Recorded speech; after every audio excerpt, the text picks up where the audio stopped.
What do YouTube? 805 John here from Prison to Purpose. And just like I promised, I'm going to stay consistent with the channel and keep giving you uploads every day, at least to the best of my ability. So today we're going to start off where we left off yesterday. I was thinking about where I could go off with this, and I got a lot of stories I could tell you about Ironwood because that's where I spend the majority of my time. But I figured a lesson that I could teach in this one because what I want to do is give you guys my experiences and give you a positive message out of it. And yes, there's going to be a lot of negativity into it because of the decision making that happened throughout that part of my life. But I'm really hoping that you guys could learn from my decisions and other people's decisions that I'm going to be talking about because this is going to be a story that I was not involved in. I just so happened to see it play out, and I know the backstory between certain people. Again, I'm not going to really go into detail of why this happened, but what I can tell you is the people that are involved, how much time they had and stuff. And I'm really hoping it'll be an eye opener for you guys to realize, like I was saying yesterday, it doesn't matter if you have 6 months to do or 16 years. You're not promised to go home. So, this story is going to be about the craziest unaliving that I had ever seen. So, I'm in Ironwood. By this time, I'm already settled in. I'm out of the hole. I'm on C Yard. I'm in 4 block on C Yard.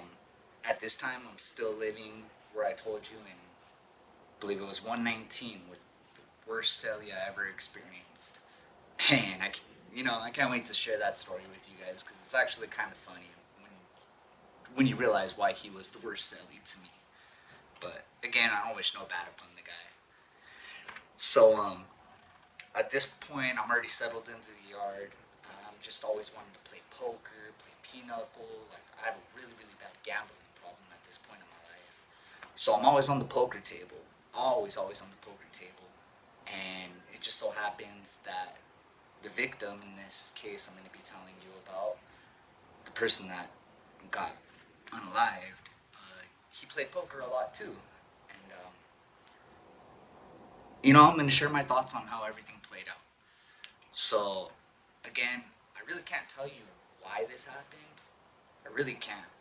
And even if I wanted to, I couldn't because I don't know why it happened. But again, you gotta understand, uh, as the debriefer would say, the legends that just got out of the hole, or I'm sorry, not out of the hole, but out of the shoe. They're all getting kicked out of the bay, all getting kicked out of the shoe program. So they're landing on yards. We got 2 of them there, and I believe this happened because they're just trying to clean up house for them to be there. And there's a few of these that I've seen happen, but this is by far the craziest one. So I'm playing poker, playing poker. I see this guy every day. He's actually in my building. He happens to be an Armenian, and any of you guys that have done time, you understand that the Armenians got money. I don't think I've ever seen a broke Armenian. Every single one that I ever ran into at least had a cell phone. And that says a lot because on the level 3 yards, level 4 yards, those things go anywhere from like 2,500 to like 4,000. So, I mean, they have money.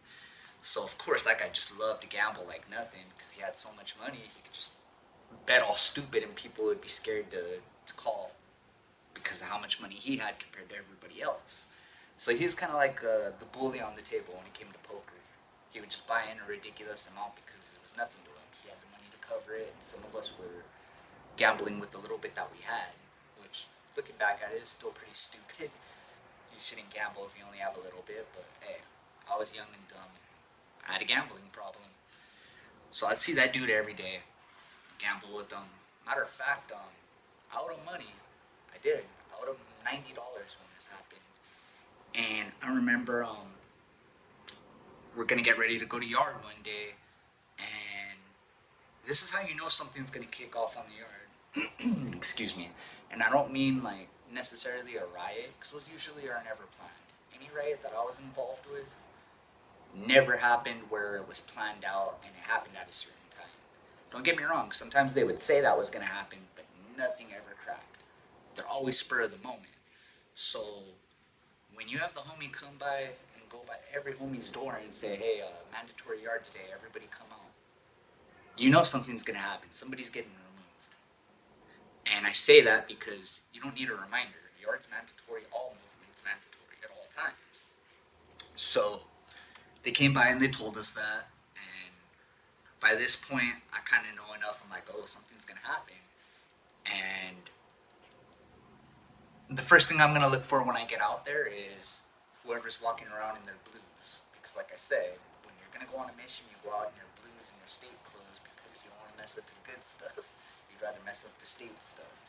And the reason for that is, I it's not the first time I've seen something like this. This is gonna be the craziest one. The first one I seen, I wanted to get close and see what had happened. I was young. I really wanted to see what it was like, and you regret that because when the yard goes down, and they start cuffing those dudes up. You might be close enough into the vicinity to get sprayed, and if they shoot with the mini, there's a good chance it could ricochet and hit you. And then you're stuck right next to them, and you're going to be the last person to go back to your cell and get stuck on the yard out there. Like, I could tell you stories of when we all got stuck on the yard like that for hours, and dudes were pissing themselves because it was that bad. But that's a story for another day. So I say that to say this: I did not want to be close to this happening because one, I don't want to get in the vicinity of the pepper spray. Two, I don't want to get shot, and three, I don't want to be the last person to get taken back to my building. So yeah, so I'll walk out there. I get with my little group. At this time, I was really, really close with the dude from Phillips and Tokerstown. That's my road dog right there. If you're watching this, you know who you are, homeboy.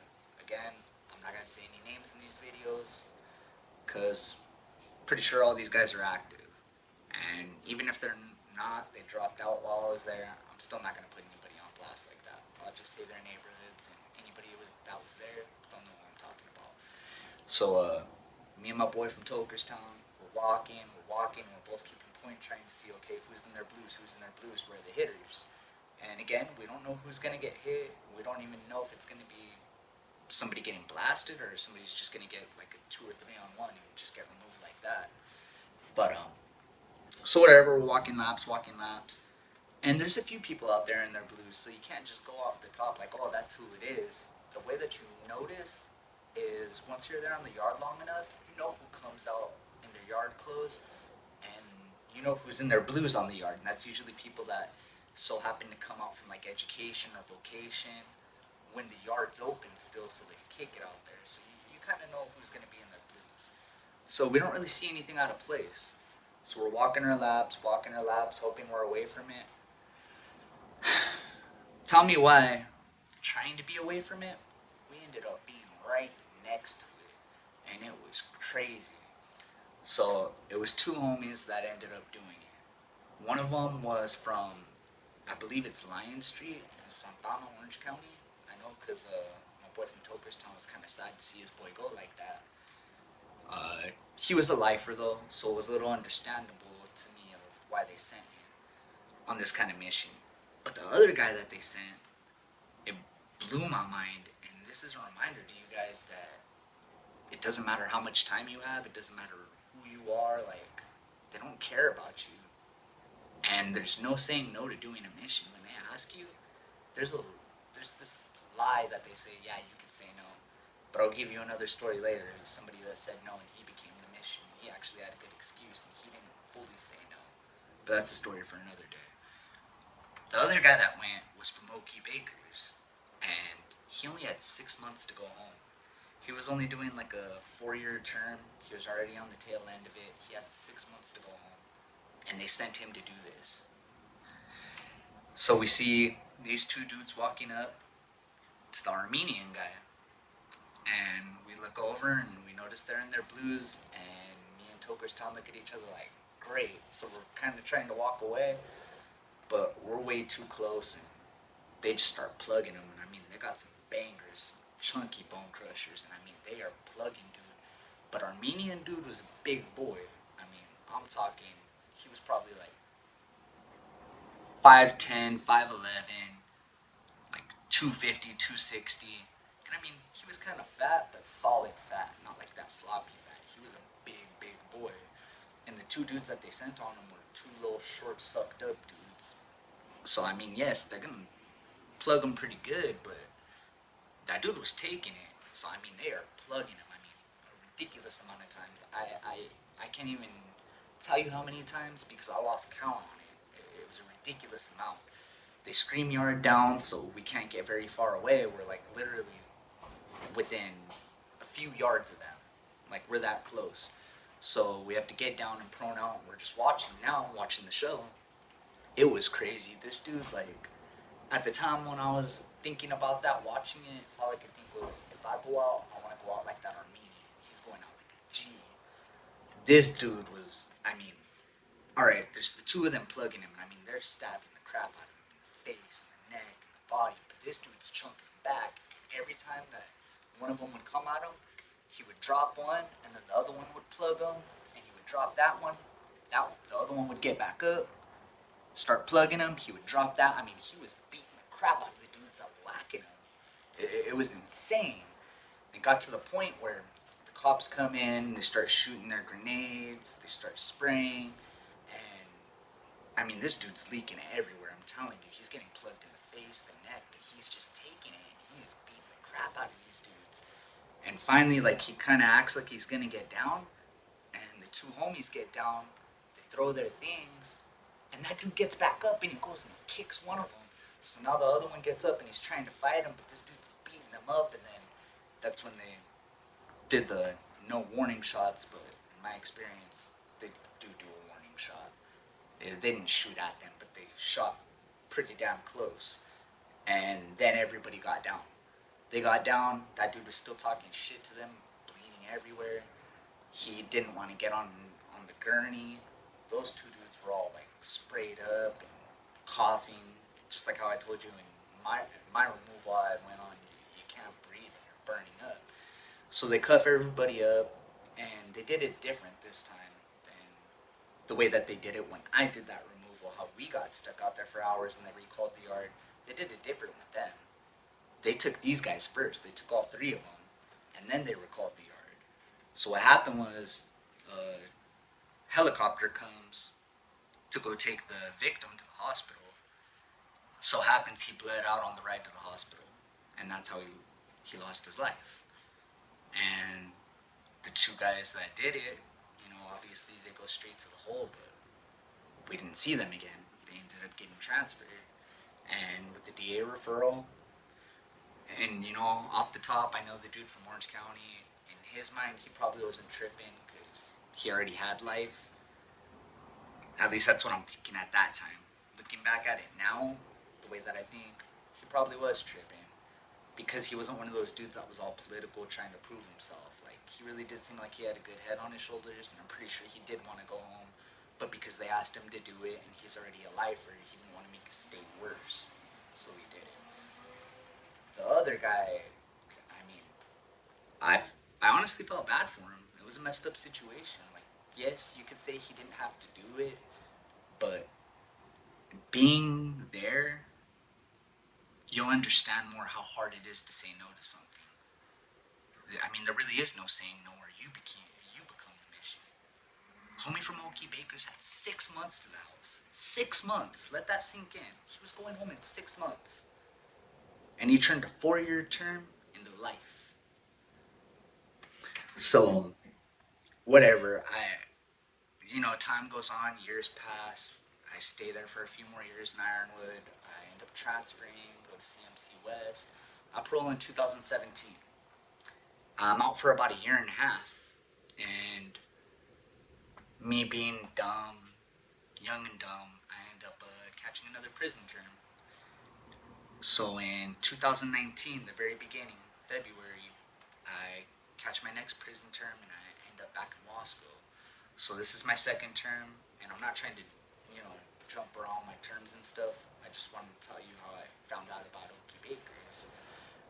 I go through reception, and I have level 3 points, and they let me stay in law school. I end up going to the main line there on A yard. So on A yard, I actually ran into him towards the end of my term too. I was doing 7 with half on that one, so I did 3.5 years. And I want to say when I was like on my 2.5, 3-year mark, Okie Bakers pulls up. He just came down from Pelican Bay. He was in Pelican Bay that whole time from when I last seen him when he unalived that Armenian dude. He recognizes me, I recognize him, we start chopping it up, and I'm just like, damn, dude, that sucks. Like, I felt so bad for you. I always thought about you and wondered, like, what happened? Told me, yeah, they sent me up to Pelican Bay. I caught a shoe term. I hit the main line there, and I was there all this time until now. They just barely dropped my points and brought me over here. It's like, yeah, they gave me life. I was like, man, that sucks. And I'm thinking this dude's gonna have a bunch of freaking juice. Like, he took somebody out for the cause. And this is another snake story for you guys. The way that they don't care about you, you're just a pawn to them. I don't know what he did to get himself in this predicament, but again, I'm thinking that he's gonna have some juice coming for what he did. He's not even on the yard for a month. They plugged the crap out of him. They butcher him. He didn't get unalived, but it was bad. And they didn't do it on the yard. They did it in the cell. And he happened to be in my building. I mean, they were getting him when they call for chow. They pop the doors and everybody comes out. So it was a while before the cops even caught what was going on. Two homies ran into a cell and started plugging him. And I mean, he's trying to get out, but they're kind of holding him in. And it took a while for the cops to notice. And I mean, that dude had to get taken out in a stretcher. It was pretty bad. And I mean, think about it. You don't think he rethought all that he did? Like, I got life for this. And look at how they do me. They try to kill me. I'm pretty sure at this point, I mean, I don't know. Maybe he's active still. Maybe he did try to clean it up. But the way they did him, and the way that he didn't want to go out to the yard because he felt it coming and they got him, I'm pretty sure he locked it up after that. And I mean, who wants to get killed there? We all say we want to stay solid, but until you're really put in that predicament where they're trying to kill you, you can't fight 100 guys. You're never gonna win. You really want to go out like that and die? I mean, if you have, I've seen a few do it. They didn't care, but it's stupidity. We're all supposed to want to live. So I know Okie Bakers really regretted that. And it's just a story for you youngsters that want to be doing dumb crap out here and might end up in prison. Really think about the decisions that you're making, because it could land you in there. They could ask you to do something. You could say now, oh, I'll do it, no problem, or no, I don't take orders from nobody. There's nobody bigger than the program. You're gonna do the mission, or you're gonna be the mission. And then you're never gonna go home. And when they decide that they don't want to use you no more, you're gonna become the mission again. It's a dirty game. There's no loyalty, there's no brotherhood. It's not like how they tried to say that it was when they tell you you know what you signed up for. No, you don't know what you signed up for. They only tell you the good of it. I'm here to tell you the whole raw truth and the bad of it, so you really know what you're signing up for. So, this shorter video, I don't know if you guys are liking the long videos. I don't know if you want me to cut them down. I'm open to feedback, so please leave something in the comments and let me know what you think about this. Let me know what direction you guys want me to go with this. And, please like, subscribe, comment.